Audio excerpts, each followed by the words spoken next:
Well, welcome to the special edition of the Military Wire with Mike Schindler. I am Mike Schindler, and this is the show where we interview America's most elite men and women who have served this country in uniform, and we share their stories in hopes that you, our listener, whether you're viewing or listening via our podcast, will gain an aha moment that you can apply to your own life. Excited about this episode, truly excited about this episode. For those of you who are watching, I got to put on my glasses so I can kind of read now, but I've got Brad Taylor on. We've had him on the show before, and I'm going to tee up who Brad is so you guys know. But before I do that, I want to put a shout out to our this episode's sponsor, which is Bone Frog Cellars, which is a premier wine founded by my friend Navy SEAL veteran Tim Cruikshank and his business partner Dave Johnson. And with each portion, each purchase of that wine, a portion of the proceeds go to the Navy SEAL Foundation to support the families of fallen SEALs. So be sure to check those guys out. So we're living in this VUCA world. For those of you who don't know what VUCA stands for, it's volatility, uncertainty, complexity, ambiguity. I think it's hit everybody's living room. We're all feeling it in some way, shape, or form. And it's kind of the new normal. I hear the experts saying it's only going to accelerate. So how do we deal with this? How do we navigate with any sort of confidence? And to help us unpack that is Brad Taylor. So if you guys don't know who Brad is, I got to share with you. I mean, Brad, Special Forces Lieutenant Colonel, also a New York Times best-selling author. I'm going to get more into your bio, Brad, here in just a second. But first of all, I want to welcome you to the show. So welcome. Thank you. Thank you for having me.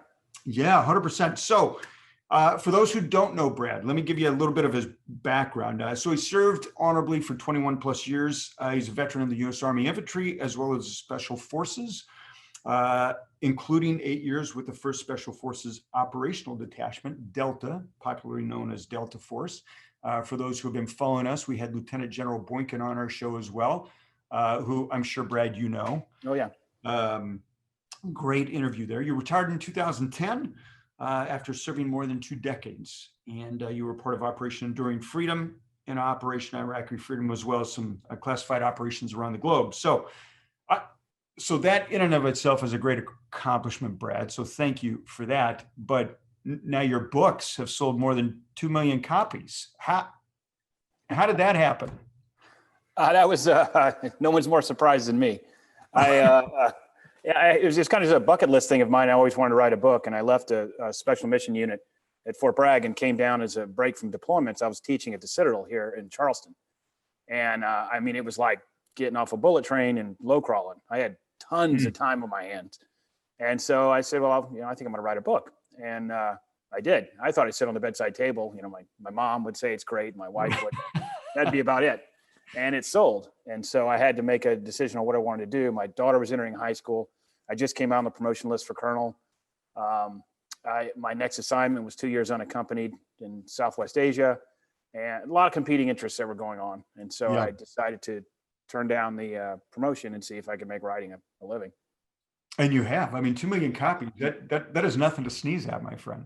Yeah. I mean, that is incredible. So I want to get into your book because you got a new book out. And for those who don't know, Brad Taylor, I think it was his last year's book, Hunter Killer, which is exceptional. And you've got a new book coming out called American Traitor, which we'll get to in just a moment. But I want to talk about this whole volatility that people are faced with. You and I both know that originated out of the U.S. Army War College, kind of the fall of the Soviet Union. That's kind of how that whole term originated.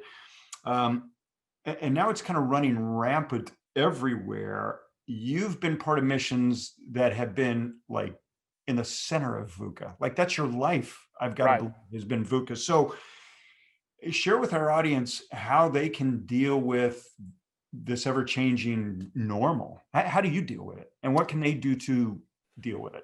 Yeah, I'll tell you that, well, first of all, I had to go look up VUCA.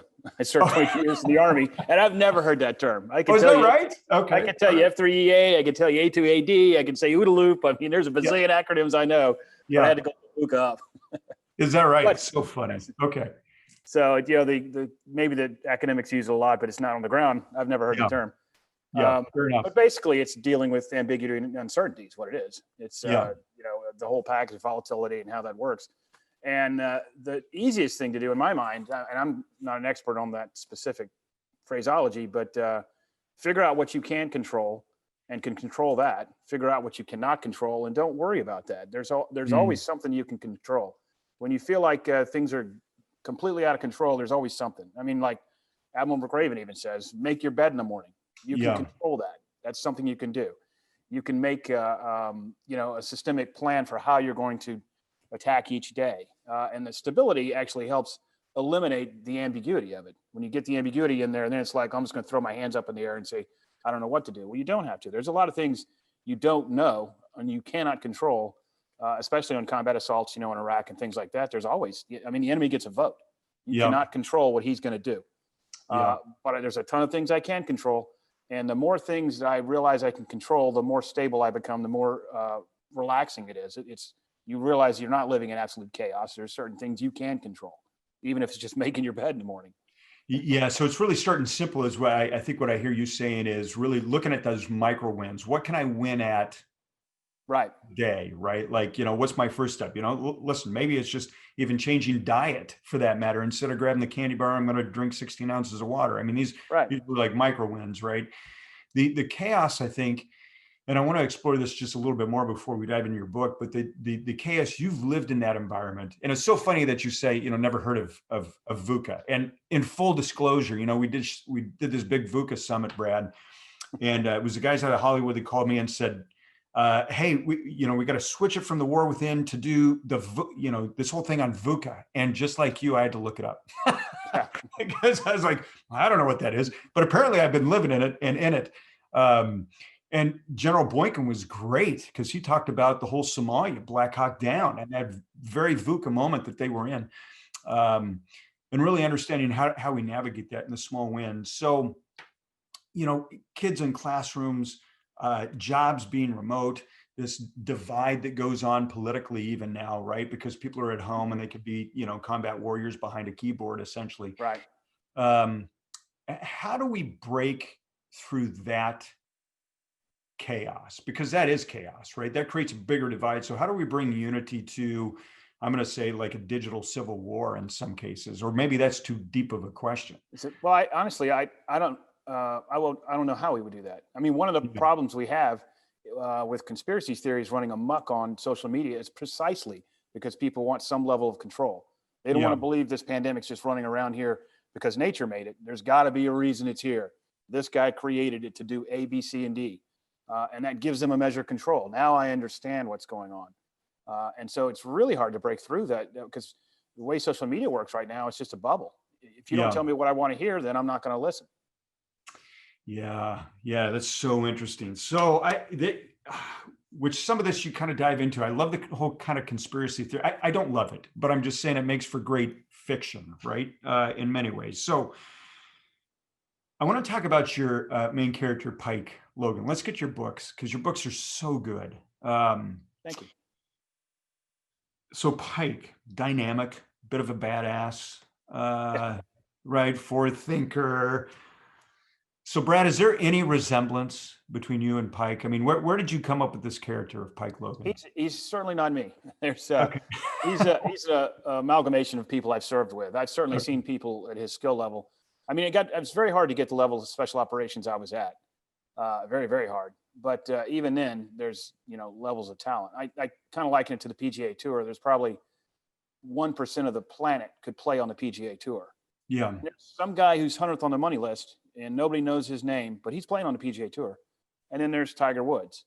Right. Well, Pike Logan's Tiger Woods, and I'm 100th on the money list. I'm playing in the PGA Tour, but I'm not nearly as good as Tiger Woods. Yeah, interesting. So it's a combination of characters that you served with, or individuals that you served with. Your previous book, Hunter Killer, which I encourage everybody to read this. It's so good. It really is. How did you come up with that storyline? Give us the premise of that storyline and kind of how it leads into your latest book. So, sure. It came up because I still keep tapped into what's going around in the world. And the book prior to that, Daughter of War, I had a private military company called Wagner, which is a Russian PMC, which is a real thing. They're in Libya right now, Central African Republic. They're in Syria. They're in Ukraine. They're all over the place. Hmm. And I saw a news story that they'd sent a company of guys down to protect Maduro down in Venezuela when all the uprising stuff was happening. And I thought, well, that's kind of gutsy. You Yeah. sent a bunch of Yeah. Russians in there. And so I focused in on it, not because I was writing a book, because it interested me. And then I fell into the whole political campaign going on in Brazil. They discovered the largest offshore oil well in the 20th century right off the coast. They couldn't get the oil out. And Russia's been trying to get into what they call our near abroad. They say we're in their near abroad, which is the Baltic states and all that. Everybody joining NATO. They call that their near abroad. They don't like that. And so they're like, we're going to get in our near abroad. And the biggest analogy of that would be the Cuban Missile Crisis. That's what they were trying to do. Sure. So now they're trying to get in South America with deals for weapons and things like that. And they had this huge car wash, they call it the car wash scandal in Brazil, which basically toppled the government. It's called the car wash scandal because the first arrest was made in a car wash. But it was a huge, Petrobras was just, their state oil company was bribing everybody. And there was so much stuff going on with that. I was like, there's a story here. And so that's kind of where the genesis of Hunter Killer came from. Wow. Okay. So how does that lead into this latest book, into American Traitor? Talk to us a little bit about this one, because this one is really discussing really current issues, even not Right. that wasn't. And This is totally. well, it doesn't, all the books stand alone. So one's not leading into the other. So when Hunter Killer is finished, it's a finite finish. Got it. And American Traitor starts off, it's a finite beginning, completely dislocated from Hunter Killer. You don't have to have read Hunter Killer to understand anything in American Traitor. And that once again came off the book. I do a lot of book research overseas. And 3 books ago, Operator Down, I was in Lesotho, Africa. The book was about a coup. And so I had to go see all the parliament buildings and all this kind of stuff. And they were all brand new, brand spanking new parliament buildings. And they had a bunch of Chinese lettering all over the place, which I assume said something like, wear a hard hat behind this point or whatever. But I asked my guy I was with, why in the world is there a bunch of Chinese lettering on these walls? And they said, well, China's paying for all this. They're building it for us. And I said, what are you doing that for? And he said, well, they're trying to be nice. I was like, I'm sure they're trying to be nice. But that had nothing to do with Operator Down, but it was my first physical touching of their Belt and Road Initiative, which they're doing all over the world, their infrastructure development, trying to get their tentacles everywhere. The Chinese Belt and Road Initiative is what it's known as. And so that thing started bubbling up more and more. And then Hong Kong, of course, started going bad. The new national security law they have there. And then the president of China said, I'm not going to pass the Taiwanese question to the next generation. We're going to take over Taiwan one way or the other. And so that was kind of the genesis of this book. Interesting. So very real. I mean, we see this stuff going on. We don't necessarily pay attention to this stuff in the media because we're not even really sure what to believe anymore. So when I started reading the premise of the book, even Hunter Killer for that matter, I was like, yeah, it seems to fall in line of maybe I'm sharing things that are more based on nonfiction than fiction. Would you say that's accurate? Or would you say that, it's probably an amalgamation of both? It's certainly an amalgamation of both because Pike Logan doesn't exist. So I couldn't say it's a fiction book, but it's definitely, there's a ton of historical reference in there. I mean, I did a ton of research on it. The artificial intelligence, machine learning, China's trying to do that like crazy. There's a lot of references when they're in Australia of what the Chinese have done to Australia. For instance, I referenced that somehow or another the Australians sold the port of Darwin to China. And after it was done, they were like, who did that? There was a guy in Parliament, he was a used car salesman, got elected to Parliament.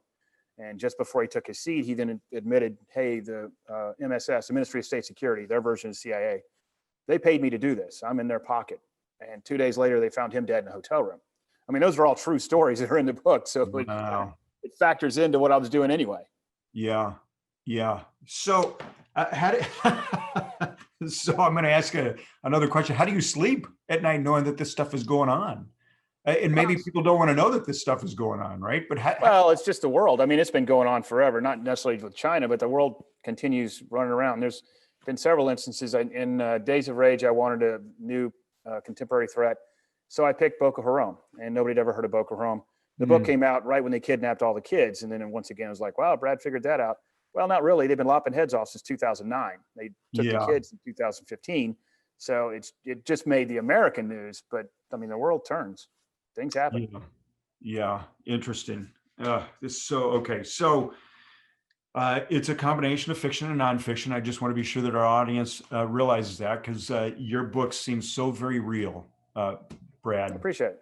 Yeah. And it's because you do, that bridge between fiction and nonfiction makes people question which I would almost argue is a premise for conspiracy theory in and of itself. Like, Well, I'll tell you, I mean, the very first chapter, there's in 2019, an F-35 on the Sea of Japan dove into the ocean at 600 knots. They have the transcripts from the pilots. They have everything. They have no idea why he crashed. It was a huge deal because the F-35s are a fifth generation fighter. We were afraid the Chinese are going to use a sub to recover it. They didn't find the body till a month later.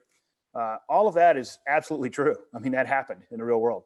And then I use that for the book and say the Chinese manipulated the algorithms inside the aircraft. So the sensors were telling him something that were untrue.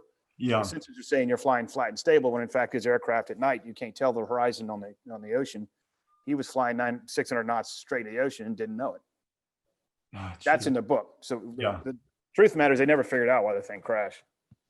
Yeah, interesting. Wow, so good. So how do people get your latest book, and where can they follow you? Because people need to follow you. You seem to have your pulse on what's going on. They, my website's bradtaylorbooks.com, and they can read an excerpt of any book that's there. I actually have a national security blog on there as well, where I blog about things. Sometimes someone says something that aggravates me, I'll put a blog out on it. And I'm on Facebook and Twitter and Instagram and all that too. Okay, great. And so they can get they can pre-order your book now, or it comes out in January. We're doing this interview here in December, just so everybody knows, but book comes out this January 2021, correct? That's correct. January 5th. And they can, definitely pre-order. And they've got, it's on Amazon, Barnes and Noble, wherever you can buy books, it's there. Yeah, that is great. So Brad, one last comment for our listeners. If there was one thing you would recommend people to do in these very, very volatile times, what is it? If I should take my own medicine, it would be exercise. Is that right? Yeah, you're right. Well, I don't do enough of it myself. So that always helps me clear my air. And also you sleep better, you get rid of stress. Because just sitting around in the COVID area, when you're locked in, I'm telling you, when we had our lockdown here, I hated it. And you just start building up tension. It's like acid building in your bloodstream. And exercise will help get rid of that.